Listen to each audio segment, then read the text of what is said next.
জানেন কি আজকের বর্তমান বারাসাত কিভাবে পেল তার নাম?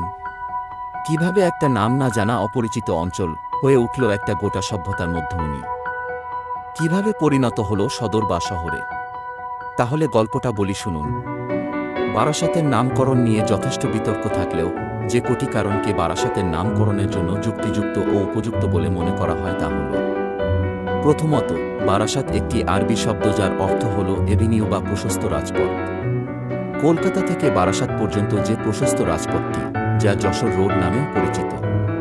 হেস্টিংস যখন বারাসাতের গভর্নর হিসেবে নিযুক্ত হন, তখন তিনি বারাসাতের রাজপথকে ছায়াময় ও সৌন্দর্যায়নের জন্য রাস্তার দুধারে বৃক্ষরোপণ করেন।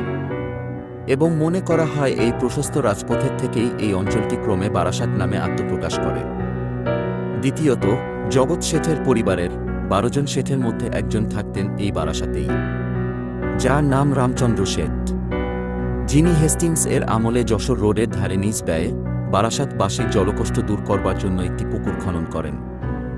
রামচন্দ্র শেঠের নির্মিত এই পুকুরই আজও গোটা বারাসাতবাসীর কাছে শেঠপুকুর নামে পরিচিত, যা বর্তমানেও বহু পরিমাণ জল ধারণ করে বারাসাতবাসীর জলের প্রয়োজনীয়তা মেটাচ্ছে। তৃতীয়ত, 16 শতকে বারাসাত 7টি গ্রাম বা নগরে বিভক্ত ছিল। মনে করা হয় বারাসাত শব্দের বারা শব্দের অর্থ হল নগর বা পুরা, আর 7 অর্থাৎ 7। তাই এ কথা বলাই যায় যে এই সপ্তগ্রামকে একত্রিত করেই বারাসাত শহর গঠিত হয়। এই 7টি গ্রাম হল যথাক্রমে বনমালীপুর, নিশ্চিন্দিপুর, চন্দনপুর, প্রসাদপুর, হরিহরপুর, হৃদয়পুর ও শ্রীপুর। তবে কি জানেন, মুঘল আমলের আগে বা ওয়ারিং হেস্টিংসের শাসনের মধ্যবর্তী সময়ে, যখন দার্জিলিং আবিষ্কার হয়নি, তখন বারাসাত ছিল একটি প্রাচীন, স্বাস্থ্যকর ও নিরাপদ স্থানগুলির মধ্যে একটি। আর তাই এ অঞ্চলে কালক্রমে ইংরেজ নিবাসগুলি গড়ে ওঠে এবং এভাবেই ধীরে ধীরে একটি অজানা অচেনা অঞ্চল গড়ে উঠেছিল এক বিশাল সদর বা নগরে।